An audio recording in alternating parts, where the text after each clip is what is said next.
આજે વૈશાખ વદ એકમ છે, મંગળવાર છે, તારીખ 13/5/2025.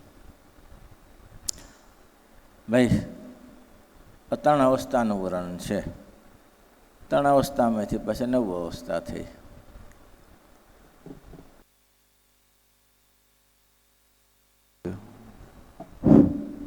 જાગ્રત અવસ્થાની વિશે એક સારામાં સારું ઉદાહરણ છે સ્વપ્ન અવસ્થાનું. આપણે ચર્ચા કરી ગયા છીએ. તમે હાથમાં માળા લઈને ફેરવતા હો અને મોઢું ચાલુ હોય સ્વામિનારાયણ સ્વામિનારાયણ સ્વામિનારાયણ, અને એવો કંઈ અનુભવ હાથમાં માળા હોય સ્વામિનારાયણ સ્વામિનારાયણ સ્વામિનારાયણ સ્વામી, સામે બેઠાનાને કંઈ એમ જ લાગે કે માળા કરે છે, પણ તમારે કંઈક એવો વિચાર બીજો આવી જાય ખરો? એવું બને ભાઈ? શક્ય છે? શક્ય છે કે નહીં? બસ એને સ્વપ્ન અવસ્થા. સ્વપ્ન અવસ્થા આમ પ્રતિદિન એવું થતું, હાથમાં માળા લઈને ફેરવતા હોઈએ, સ્વામિનારાયણ સ્વામિનારાયણ કરતા હોઈએ, આપણે આપણી રીતે ચાલુ જ, મોઢું ચાલુ હોય સ્વામિનારાયણ સામે, હાથે ચાલુ હોય, છતાંય આપણે બીજી જગ્યાએ જઈ આવીએ છીએ. જઈ આવીએ છીએ ને. આ એક જબરજસ્ત ઉદાહરણ છે કે માણસ માત્રને અનુભવ હોય છે, અને દિન પ્રતિદિનના અનુભવ હોય છે એવા. કોઈક બેઠો હોય ને એક મિનિટ ચાલો 5 માળા કરી લઉં, માળા કરવા બેઠો, મોઢું ચાલુ, હાથે ચાલુ, ને મન બીજી જગ્યાએ જઈ આવે. હવે એ તો કંઈ બાહ્ય છે, સ્વપ્નના, એ તો જાગ્રત અવસ્થા જ છે ને, પણ એમાં સ્વપ્ન અવસ્થા આવી છે. એવું છે ત્યારે ભાઈ. અને જે સ્વપ્ન અવસ્થા છે તે હિરણ્ય ગર્ભની જે ઉત્પત્તિ અવસ્થા તેનું કાર્ય છે, રજોગુણાત્મક છે. પણ સ્વપ્ન અવસ્થા એટલે હિરણ્ય ગર્ભની ઉત્પત્તિ અવસ્થા કેમ કીધી? એમ તો કે બ્રહ્માએ સૃષ્ટિનું શાન.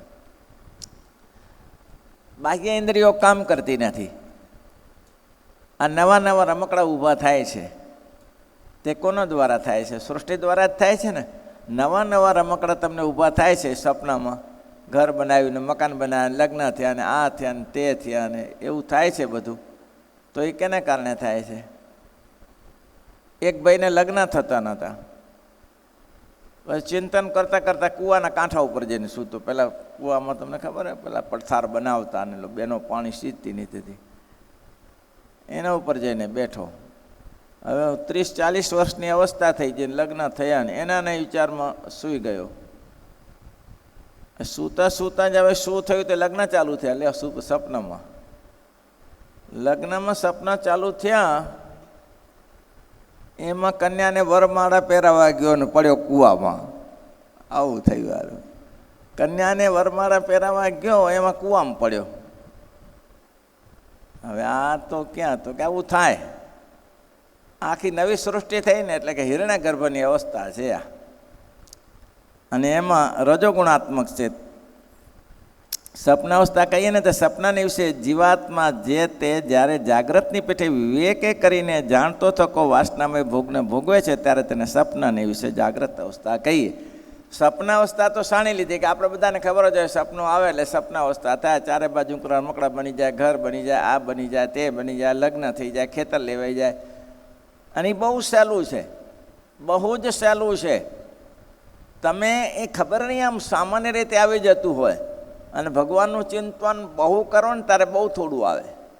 ભગવાનનું ચિંતન સાંજે કરીને કે આજે મારે કોઈમાં પડવું જ નથી, એક ભગવાનની મૂર્તિમાં જ લક્ષ્ય રાખવું છે, તોય તમે સાંજે 10-15 મિનિટ ધ્યાન કરો, મહારાજની મૂર્તિ ચિંતન કરો, 1-2 કીર્તન કરીને પછી સુવો.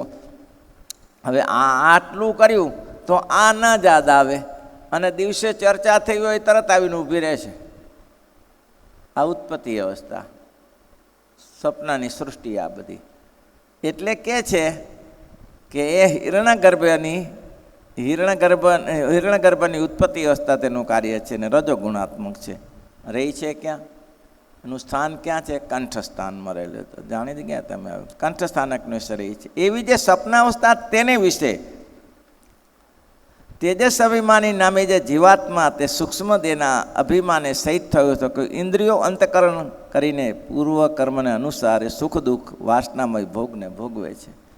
સુખે આવે ને દુઃખે આવે ને, પણ છે બધા વાસનામય ભોગ. તમને વાસના રહી ત્યારે તમને કોઈ પણ વસ્તુને આસક્તિ રહી ત્યારે સપનું આવ્યું ને સપનું આવે કેવી રીતે? વાસના જ ન હોય તો સપનું કેવી રીતે આવે? નહીં રહે વાંસ તો કાંઈ બાજુથી વાંસુરી, વાંસ જ નહીં તો વાંસુરી ક્યાંથી થશે ત્યારે? પણ તમને કોઈ જગતમાં વિષય જ નથી તો ભગવાનની જ વિષય રહેશે. આ મનની ગતિ છે, મન ગમે તે ફરશે. તમે માનશો નહીં કે મન સ્થિર થઈ ગયું હવે બસ કોઈ દિવસ આકાશમાં ધજા સ્થિર ન થાય. થાય? કોઈ લોકો પવન બંધ છે તો આકાશમાં ધજા સ્થિર થાય, એ ટપકું હોય એ નીચે પૂછડું હાલ્યા જ કરે. એટલે મન ધજા જેવું છે, કોઈ રીતે હલ્યા વગર ન રહે. આમાં જોડો તો કામાં જોડો, કાં તો સંસારમાં જોડો અને કાં તો તમે ભગવાનમાં જોડો. બેમાંથી એક જગ્યાએ મન સ્થિર થશે. ચલાય મન છે, હવે એમાં ભગવાનનું જોડવા માટે પ્રયાસ કરશો ત્યારે જોડાશે. ભગવાનને માટે જોડવા માટે પ્રયાસ કરશો ત્યારે જોડાશે. અને આ જગતમાં સહેજે સહેજે. અને બીજી વાત, આ જાગ્રતમાં જુઓ ને, જાગ્રતમાં આપણે ભગવાનનું ભજન કરવું હોય ત્યારે કેટલું વિચારવું પડે ત્યારે ભજન થાય. અને જગતના વ્યવહાર, મકાનો કરવા, બાંધકામ કરવા, આ કરવું તે કરવું, છોકરા છોકરીના વ્યવહાર, ખેતર લેવા મૂકવા, આ બધું તો સહેજે સહેજે નહીં થતું. અઘરું છે તો થયા કરે. લે પૈસા નથી, આ નથી, તોય તાણાવાળા કરીને પૂરું કરી નાખે. આ દીકરી દીકરાને લગ્ન કરે છે તે ઘણા કુટુંબ એવા હોય કે 70 જગ્યાએ વિચાર કરે ત્યારે થાય કે ક્યાંથી પૈસા લાવીશું અહીંથી, તોય પૂરું કરી દે છે. લગ્ન થઈ જાય છે અને લગ્ન પાછા ધામધૂમથી જોઈ જાય છે. પૈસા, આર્થિક સંપત્તિ હોય કે ન હોય એમાં તો ગમે તે થઈ જાય છે. પણ આમાં બધું છે છતાં નહીં થતું. આમાં નથી મારા છે, મન છે, સમય છે, બધું જ છે, આ નહીં થતું. કારણ કે એમાં પરાણે ધકેલીએ ત્યારે. એમ કહેવાય છે કે ઢાળ ઉપર ચડવું હોય ને એ તો બહુ મહેનત કરવી પડે, પણ ઢાળ ઉપરથી નીચે ઉતરવું હોય તો કંઈ વાર ના લાગે, તો તરત ઉતરી જવાય. પેલા સાધુએ કીધું ને કે તમે 12 મહિના સુધી આને સત્સંગ કરાવો, હું 1 કલાકમાં કુસંગી કરી નાખું. ત્યારે પેલા સાધુએ સરસ કહ્યું કે શક્ય છે, બની શકે. તો કે કેવી રીતે? તો કે ભાઈ 100 ફૂટના કૂવામાં કોઈ પડ્યો હોય અને એને બારે કાઢવો તો 2-3 જણા નીચે ઉતારવા પડે, પછી એને ગરગડી લાવવી પડે, પછી એને દોરડાથી બારે બધા કાઢવા પડે ત્યારે નીકળે. અને કાંઠા ઉપર ઊભો હોય તેને ધક્કો માર નીચે નાખતા કેટલી વાર લાગે? આવું છે જગતનો વિષય.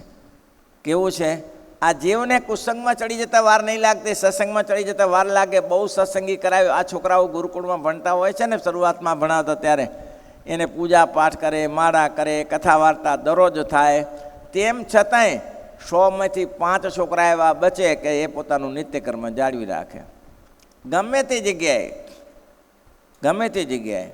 રાજસ્થાનમાં હમણાં એક સભામાં અમે જઈને આવ્યા, મોડું થયું, 1-1:30 વાગ્યો હતો. તો એક ભાઈ બેઠા હતા, એનો છોકરો ગુરુકુળમાં ભણતો હતો. એ છોકરાને આપણે કીધેલું કે બેટા સુખી થવું હોય ને તો જન્મવેલના પાઠ કરવા, માળા કરવી તો સુખી થવાય. બહુ સદગુણી છોકરો, બહુ સદગુણી છોકરો. ચાલુ કરી દઉં, 21 પાઠ કરે, દરરોજ 21 પાઠ કરે, બહુ સુંદર પાઠ કરે, માળા કરે. આ એના બાપને ખબર પડી. એને બાપ કે આ તો મારી નાખ્યા. કે લે આ તો સારું સાદું થઈ જાય તો શું કરવાનું? કે આપણે માળા કરવા લાગે. ચાલુ ભણતરમાં ઉઠાવી લીધો. બોલો, ચાલુ ભણતરમાં. એનો બાપો મળ્યો તે પછી મને કે આ દિવસ એમ કીધું આ એ છોકરાના પપ્પા છે. મેં શું કરે છે છોકરો? કામે લગાડી દીધો સ્વામી. કે ભણાવ્યો નહીં. 11મું કરાયા પછી સ્વામી અમારે ગ્રસ્ત ખાઈએ ને એટલે બહુ પંજણ સત્સંગમાં ના પડે. લ્યો હવે આમ બહુધા જાગ્રતનો ધંધો ગમે છે લોકોને, સપનાનો ધંધો નહીં ગમતો, પણ સપનું જાગ્રત કર્યું આવી જ જાય, છૂટકો જ નહીં. તો ઘણા તો એવા છે ભાઈ સહેજે સહેજે આમાં જોડી દે છે. ભગવાનમાં, ભગવાન સુધી પહોંચવાનો પ્રયાસ થતો નથી. કાલે એક ડ્રાઈવર આવ્યો હતો, પેલા બાપા લઈને આવ્યા હતા. શું નામ હતું? કયા બાપા? મનજી બાપા. મને કે આ ખોખરાનો છે. ખોખરા જ્યાં છે, હું ગયો તો નથી, ખોખરાનું નામ સાંભળ્યું છે. પેલા અરજણભાઈની વાત આવે છે ને, અરજણ આહેર, ખોખરાના વાઘજીભાઈ રસ્તામાં જતા હતા. એ વાત મેં ઘણી વાર કરી છે. એને હાજા આહેરને લીધો, અરજણ આહેરની હાજા આહેર લીધો ને હવે એને જમદૂત દેખાણા. ને પછી ભગત કે તને જમદૂત ન જોવા તો કંઠી પહેરાવી દઉં. કંઠી પહેરાવી દીધી. પછી કીધું તોડ દે નહીં કંઠી, તોડીશ તો પાછા આવી જશે. તો કંઠી પહેરાવી. એના બાપાએ નીચે ઉતારે ને એનો બાપો આવ્યો. જોતાની સાથે કે આ દેરા કોને નાખ્યા? આ લાકડું ઘાલ્યું સ્વામિનારાયણ વાળા મારા બેટા જપતા નથી, અમારા ગામમાં નહીં જપતા. લ્યો બારે તો ન જપે, ગામમાં તો જપો. અમારા ગામમાં શું રાખ્યું છે? જોંટ મારીને કઠી તોડી નાખીને ત્યાં મરી ગયો છોકરો. અને વાઘજીભાઈએ સામે જોઈને કહે છે, સગા બાપ દીકરાને જમપુરીમાં મૂકવા જાય છે. સગો બાપ જમપુરીમાં, આ તો સહેજે સહેજે થાય એવું છે જાગ્રતનું ભાઈ. એ પછી જાગ્રતની જ મયા હોય તો સપનામાં તો આવ્યા નહીં છે ને. તેમ મહારાજ એમ કહે છે કે જુઓ, સપનાવસ્થાની વિશે તેજસ નામે જે જીવાત્મા તે સૂક્ષ્મ દેહના અભિમાને સહિત થકો ઇન્દ્રિયો અંતકરણ કરીને પૂર્વ કર્મને અનુસારે સુખ દુઃખ વાસનામય ભોગવે છે. વચનામૃત 9 11 એમાં મહારાજે લખ્યું કે વાસનાનું શું રૂપ છે. મુક્તાનંદ સ્વામીનો પ્રશ્ન છે, વાસનાનું શું રૂપ છે? ત્યારે મહારાજ કે પૂર્વ વિષયો ભોગવ્યા હોય, આ જન્મે પૂર્વ વિષય ભોગવ્યા હોય અને વિષય ન ભોગવ્યા હોય, પૂર્વ જન્મમાં ભોગ્યા હોય, એની જે અંતઃકરણમાં ઈચ્છા રહે તેને વાસના કહીએ. એને વાસના કહીએ. વાસના એટલે શું? ગમે તે વસ્તુની તમને ઈચ્છા રહે તેને વાસના કહીએ ને જે મોટા મોટી વાસના કે સપનામાં આવીને ઊભી રહે. તો એમ કહે છે કે એ રજોગુણાત્મક છે અને સૂક્ષ્મ તેના અભિમાને સહિત થકો ઇન્દ્રિયો અંતકરણ પુરુષ સુખ દુઃખ વાસનામાં ભોગને ભોગવે તેને રજોગુણ સપના અવસ્થા કહીએ. અને તે સપનાની વિશે એ જીવાત્મા તે જે જ્યારે જાગ્રતની પેઠે વિવેકે કરીને જાણતો થકો વાસનામય ભોગને ભોગવે છે ત્યારે તેને સપનાની વિશે જાગ્રત અવસ્થા કહીએ. અનુભવ છે ભાઈ, અનુભવ છે. સપનું આવ્યું અને મેં કાલે કહ્યું લે રામાયણ આખી કંઠસ્થ કરી લીધી, એ જાગ્રત જ છે ને, છે સપનું, પણ સપનામાં જાગતો જ છે ને એ માણસ. આખી રામાયણ કંઠસ્થ કરે થાય, મને આ તો જાગ્રતનું કામ છે. તો આખી રામાયણ કંઠસ્થ, આ બધાને એવા સપના આવે. ક્યારેક જ આવે, હંમેશા ના આવે. ભગવાન સંબંધી હોય કે જગત સંબંધી હોય. અને ઘણા તો એવા સપના આવે, પોતપોતાના અનુભવમાં વિચાર કરો, એવા સપના આવે કે ઉઠ્યા પછી એ 10-15 મિનિટ તો સારું આમ ચોંટી રહ્યું હોય છે, ઉઠ્યા પછી એ છૂટું ના થાય. લ્યો પછી વિચાર હોય તો છૂટું થઈ જાય ને તો એમ થાય કે લગ્ન બગ્ન. અને એક વસ્તુ તમને બીજી સરસ કહું, તમને જ્યારે સપનું આવે છે ને તમારા વૃદ્ધાપણનું સપનું નહીં આવે, જોવાની અવસ્થાનું જ આવશે. વિચારજો તમે ઉંમર લાયક થઈ ગયા એવું તમને સપનું નહીં આવે. તમે હજી જુવાન છો અને મારે લગ્ન કરવા છે ને આ છે ને તે છે ને, હજી આવા સપના આવે. હલે પણ 80 વર્ષનો થયો ને, સપનું તો 16 વર્ષનું જ આવે પાછું. વિચાર્યું છે ક્યારે? અરે વિચારજો, રાત્રે વિચાર લેજો, રાત્રે સુવો ત્યારે વિચાર લેજો. સપનું ક્યારે 80 વર્ષના દુહાનું નહીં આવે તમને કે હું અર્ધ થઈ ગયો ને હવે મારે ભગવાનના ધામમાં જવાનું છે ને. એ સપનું ક્યારેય નહીં આવે. તમને એવું જ સપનું આવશે, આ કામ કરવું છે ને ત્યાં કામ કરવું છે ને આ છોકરાને લગ્ન કરવા જવા છે ને મારા વગર કોણ કરશે ને આ કોણ કરશે ને તે મકાન બનાવવાનું છે, છોકરાને મોટા થઈ ગયા છે હવે એને પરણાવવાના છે. આ જુવાની અવસ્થાના સપના આવે. કોઈ દિવસ વૃદ્ધાવસ્થાનું સપનું નહીં આવે. સપનું માર્ક કરજો તમે, નહીં આવે, નહીં આવે. એ કહે છે એવી રીતે જાગ્રતની પેઠે વિવેક સહિત પાછો, નહીં તો સપનામાં અવિવેક છે, સપનામાં અવિવેક છે. પણ જાગ્રતની પેઠે વિવેક સહિત જે વિષયને ભોગવે છે તેને સપનાને વિશે જાગ્રત અવસ્થા કહીએ. જે જાગ્રતની પેઠે વિવેકે કરીને જાણતો થકો વાસના ભોગને ભોગવે છે તેને સપનાની વિશે જાગ્રત અવસ્થા કહીએ. અને સપનાની વિશે જણાણા જે વાસનામય ભોગ તેમને એ જીવાત્મા જે તે ભોગવતો થકો પણ જડપણે કરીને ના જાણે તેને સપનાને વિશે સુસુપ્તિ કહીએ. એ શું બોલો હવે? સપનાને વિશે સુસુપ્તિ કહીએ. એ શું? બધાને અનુભવ હોય, બધાને અનુભવ હોય. જાગ્યા પછી આ બધી પોતાની જ કથા છે. સખી આપવીતી કહું મારી મળ્યા વાટમાં કુંજ બિહારી. સખી આપવીતી કહું મારી, આ પોતાની જ કથા છે. તમને સપનું આવ્યું, સપનું આવ્યા પછી એટલી સરસ કથા છે ને આ મારા દ્વૈતામાં 6ઠું સારંગપુરનું. તમને સપનું આવ્યું પછી તમને ખબર પડે કે મને સપનું હતું, પણ કંઈ ખબર ના પડે. કંઈ ખબર પડે પછી ઘણીવાર એવું બને, એ ભાઈ ઘણીવાર તમને સપનું યાદ રહે, કંઈક તમને કહ્યું સપનું આવ્યું પણ શું હતું તમે વાત ના કરી શકો એના વિશે. એવું થાય છે કે નહીં? તમે સપનું આવ્યું તમને ખબર પડે કે મને સપનું આવ્યું, પણ તમે એના વિશે વાત ના કરી શકો, એક પણ શબ્દ બોલી ના શકો. શું થયું એ પ્રક્રિયા કોની છે? સપનાની છે. સપનું દેખાવું જોઈએ. ઘણીવાર તો એવું જાગ્રતની પેઠે દેખાય છે, દીવા જેવું દેખાય છે, એને સપનામાં જાગ્રત કહેવાય. અને ક્યારે અધધ થઈ જાય, કાંઈ ખબર ના પડે. સપનું આવ્યું તો એટલી ખબર છે તમને, સપનું આવ્યું, પણ સપનામાં મેં શું જોયું, શું કર્યું, કોને મળ્યો, ક્યાં ગયો, એકે યાદ ના આવે. એને કહેવાય સપનામાં સુષુપ્તિ. જાણ્યું ને? બે અવસ્થા પાકી થઈ ગઈ ને, જાગ્રત ને સપના. જાગ્રતમાં બીજી પુનરાપી કરી. જાગ્રતમાં તમને સપનાના વિષયો દેખાય, મારા કરતાઓને સામે વિષયો દેખાય, તમે કોને મળ્યા, એ જાગ્રતમાં સપના અવસ્થા.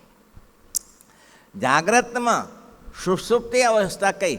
થાકી ગયા હો, સમય કરીને થાકી ગયા હો, તો તમને કોઈ બોલાવે તો એ ખબર ના પડે કોણ. તમે જાગો જ છો, બેસો જ છો, તો તમને કોઈ બોલાવે તો એ ખબર ના પડે શું બોલે, કોને બોલાવે એ ખબર. એ સુષુપ્તિ અવસ્થા જાગ્રતમાં. સ્વપ્ન અવસ્થા, સ્વપ્ન અવસ્થા છે, અને એ સ્વપ્ન અવસ્થા તો દેખાય એવી છે, બધા સામાન્ય વિષયો દેખાય તમને સારી રીતે, એ જોરથી દેખાય, એ સ્વપ્ન અવસ્થા. પણ એ સ્વપ્ન અવસ્થામાં તમને આમ જાગ્રતની જેમ વિષયો દેખાયા કરે. જાગ્રતની બધું જ યાદ રહી જાય. મેં કીધું રામાયણની જેમ બધું ભાગવત જેમ યાદ રહી જાય, એને કહેવાય સ્વપ્નમાં શું કહેવાય? જાગ્રત અવસ્થા. અને અધધ થઈ જાય, કાંઈ ખબર ન પડે શું આવ્યું શું ના આવ્યું, એને શું કહેવાય? સપનામાં સુષુપ્તિ અવસ્થા. બે અવસ્થા તો પૂરી કરી દીધી. તમે સમજ્યા કે ના સમજ્યા, તમારી મરજીની વાત છે ભાઈ. આ તો સમજ્યું એટલું ભલભલા ગોથા ખાઈને થાકી જાય તો એ કાંઈ ખબર પડતી નથી. હવે સુષુપ્તિની વાત કરે છે તે કહીએ. હવે ભોગવતો થકો પણ જડપણે કરી ના જાણતો સપનાને સુષુપ્તિ કહીએ. અને જે સુષુપ્તિ અવસ્થા છે તે ઈશ્વરની પ્રલય અવસ્થા, તેનું કાર્ય છે. પ્રલય થઈ જાય, પ્રલય થઈ જાય પછી કંઈ જીવાત્મા ગોરો છે, કાળો છે, ધોળો છે, કાંઈ જઈ શકે ખરો? ભાઈ માયામાં સૂઈ જાય. અને દરેકને સૂઈને આવ્યા છીએ આપણે. હજારો વર્ષ સુધી માયામાં પડ્યા રહ્યા, અને ભગવાને જ્યારે કૃપા કરી ત્યારે સૃષ્ટિ કરી અને પાછા જીવોને જગાડ્યા. પણ એ જીવ માયામાં હતો ત્યારે એને શું ખબર પડી કે મારે લગ્ન કરવા છે, કે મારે આ કરવું છે, કાંઈ ખબર પડે? માયામાં કંઈ ખબર ન પડે. જ્યારે ભગવાન કહે છે જ્યારે માયામાં જીવાત્માને સુરાવી દે છે ત્યારે કંઈ ખબર પડતી નથી. માયાની કથાઓ સાંભળેલી જ છે કે બસ રૂઢમૂઢ થકો અંદર સુરાઈ દે છે જીવાત્માને. તો એ એમ કહેવાય છે કે એ સુષુપ્તિ ઈશ્વરની. અને તે એમ કહે છે કે જે અંત કોની છે તો કે પ્રલયકાળ. સુષુપ્તિ અવસ્થા છે તે ઈશ્વરની પ્રલય અવસ્થા, તેનું કાર્ય છે. અને તમો ગુણાત્મક છે. તમો ગુણાત્મક છે એટલે રૂઢમૂઢ છે. માણસને ક્રોધ આપે ને ત્યારે તમો ગુણ આપે, પછી એને ખબર ન પડે. મોટાને સામે બોલી નાખે, હા, મોટાને સામે બોલી નાખે, પછી પસ્તાય, પણ એક ફરા બોલી નાખે, જોઈ લઈશ. હવે એને શું જોઈ લેવું? નથી કહેતો છોકરો ઓળખો છો મને? તને જન્મ આપ્યો ઓળખતો નહીં હોય? તને જન્મ આપ્યો તો ઓળખતો નહીં હોય? ઓળખો છો મને? હજી બીજે પાનારો લાગ્યો હશે, અહીંયા પાનારો લાગ્યો નહીં હોય. જો કે ને બધે ફર્યા છો, ખેરવા નહીં ગયા હો. ગુજરાતની કથા. દુનિયા ફર્યા છો, ખેરવા નહીં ગયા હો. તે ખેરવા જઈને શું કરવાનું ત્યારે? અમારે સુષુપ્તિ અવસ્થા છે તે ઈશ્વરની પ્રલય અવસ્થા છે, તેનું કાર્ય છે તે તમો ગુણ છે. બસ તેનું તમો ગુણ, રૂઢ મૂઢ કાંઈ લેવા દેવા નહીં.